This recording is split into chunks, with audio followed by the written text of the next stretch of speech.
आ गया एक बड़ा कौन और आ गया हमारी पार्टी के अंदर। कभी बाई इलेक्शन, कभी राष्ट्रीय चुनाव में ही वोटों मेरा पड़ा, तो पूरा टाइम बीता है ना, वो अलग से बीता है। प्रदेश पॉलिटिक्स में कोरोना रिटर्न्स, अपमान कर देना, छोटी मोटी बात बोल देना, आप सब जानते हो मेरे बारे में क्या क्या बोला, क्या बोला, जो पहले बोला वो बताऊंगा। और अब तो उन्होंने उनको कोरोना और बता दिया कि पार्टी में भी कोरोना है, तो मुझे लगता है कि मुख्यमंत्री के स्तर के शब्द नहीं है, उनको आलोचना भी करनी चाहिए तो बहुत संजीदगी से करनी चाहिए। सियासत में संस्कार वाला दर्द, मैं आपसे बड़ा हूँ, मेरा दायित्व बनता है मैं आपको सही बात बोलूं, आपके संस्कारों को जगाऊं, आपकी परवरिश ऐसी होनी चाहिए कि आप लोगों का मान सम्मान करो, लोगों को इज्जत बख्शो, और इज्जत दोगे तो इज्जत मिलेगी। 23 की तैयारी में सियासत भारी। विरोध भी हम कर सकते हैं, लेकिन यही बड़ी खूबी है हमारी जमहूरियत की, हमारे समाज की, हमारे देश की, कि एक दूसरे से मतभेद भी अगर हो तो बैठ के सुने, उनके व्यू पॉइंट को सुने, उनके विचारों को सुने, और असहमति व्यक्त करने का अधिकार सबको है, लेकिन खुले मन से हो, और खुले मन से हो, खुले मंच से हो, ये बहुत जरूरी है। जनवरी का महीना बीतने वाला है और चुनावी साल में प्रदेश की सियासत उफान पर है। बीजेपी और कांग्रेस सियासी हथियारों को धार दे रहे हैं, तो कांग्रेस के अंदर खाने भी तैयारी जोरों पर है। भारत जोड़ो यात्रा की खुशफहमी मंद पड़ने लगी है, तो जमीनी सियासी मुद्दे भी फिर से सामने आने लगे हैं। अब इसे सियासत का असर कहें या सत्ता का जादू, राजस्थान में चुनाव से पहले एसेट्स अब अपसेट होने लगे हैं। थोड़ी खामोशी के बाद फिर से सियासी बयानबाजी हावी होने लगी है। संकेतों में ही सही हिसाब किताब हो रहे हैं, तो हर वार पर पलटवार भी हो रहे हैं। जादूगर तो जिंदगी में बचपन से रहे हम लोग, और जादू चलते चलते यहाँ तक पहुँचे हैं। आज तक जादू चलते रहा,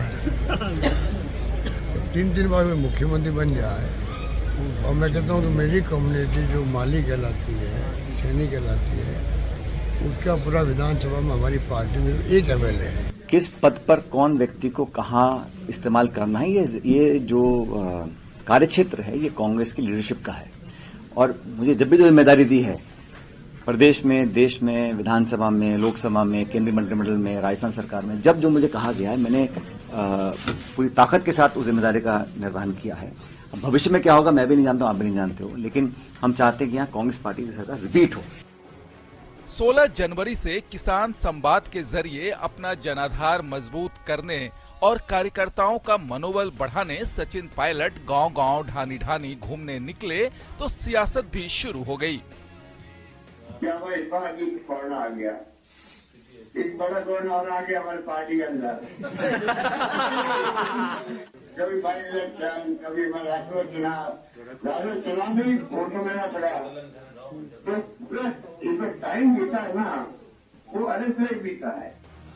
हालांकि पायलट ने सधे अंदाज में न सिर्फ विपक्ष को जवाब दिया, बल्कि पार्टी के विरोधियों को भी अपने खास स्टाइल में समझाया। व्यक्तिगत आलोचना करना, गाली गलौज करना, कठोर शब्द बोल देना बड़ा आसान काम है, लेकिन इन 32 सलाखों के पीछे जो बिना हड्डी की जीभ है, उसको संतुलित करना ये बहुत जरूरी है। मुंह से निकली हुई बात कभी वापस नहीं आती। दरअसल पेपर लीक के मुद्दे को जोर शोर से उठाने के बाद जब सचिन पायलट अपनों के निशाने पर आ गए, तो उन्होंने संकेतों में ही सही पलटवार करते हुए कहा कि मुद्दों पर पटकनी दो तो बात बने। मुद्दों पर, इश्यूज पर, पब्लिक सेंटिमेंट पर आप पटकनी दो तो लोग ताली बजाते हैं, और अपमान कर देना, छोटी मोटी बात बोल देना, आप सब जानते हो मेरे बारे में क्या क्या बोला। ये तो हुई कांग्रेस की अंदरूनी सियासत वाली बयानबाजी, लेकिन कांग्रेस की इस बयानबाजी से बीजेपी को फिर से अपना मनमाफिक मुद्दा मिल गया है। उसने आलोचना भी की पेपर लीक के बारे में, लेकिन समय समय पर बीच में सरकार को अच्छे काम का धन्यवाद भी देता गया। मतलब उसने मार भी लगाई और जादूगर की जादूगरी भी दिखा दी।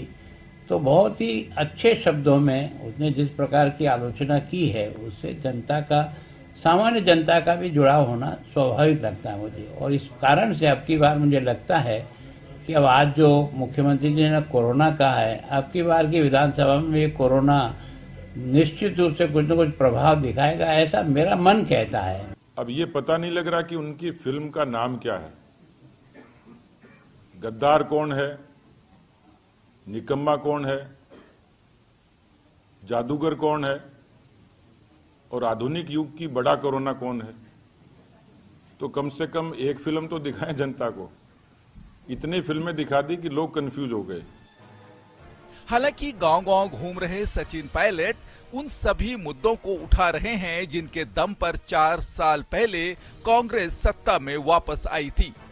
जाहिर सी बात है कि इसमें युवाओं और किसानों के साथ ही भ्रष्टाचार का मुद्दा भी है। पायलट ने सवाल पूछकर सभी को सकते में डाल दिया कि आखिर बीजेपी सरकार के वक्त हुए भ्रष्टाचार पर अब तक कार्रवाई क्यों नहीं हुई। मैंने कहा था जब हम सरकार में नहीं थे तो भाजपा सरकार एक भ्रष्ट सरकार थी। हमारी बात पर लोगों ने विश्वास किया था। हमने बड़े आरोप लगाए तथ्यों के साथ, हमने उसको एक्सपोज किया था। हमने कहा था हम कार्रवाई करेंगे। तो मैं उम्मीद करता था कि इन पिछले 3-4 सालों में हम कुछ ठोस कार्रवाई करते। और मैं फिर कहता हूँ, प्रतिशोध की भावना नहीं है, कोई रिवेंजफुल एक्टिविटी नहीं करनी, बदला नहीं लेना किसी से, लेकिन जो प्रमाणित जो घोटाले थे उस पर तो कार्रवाई करते और दोषियों को सजा मिलती तो बेहतर रहता।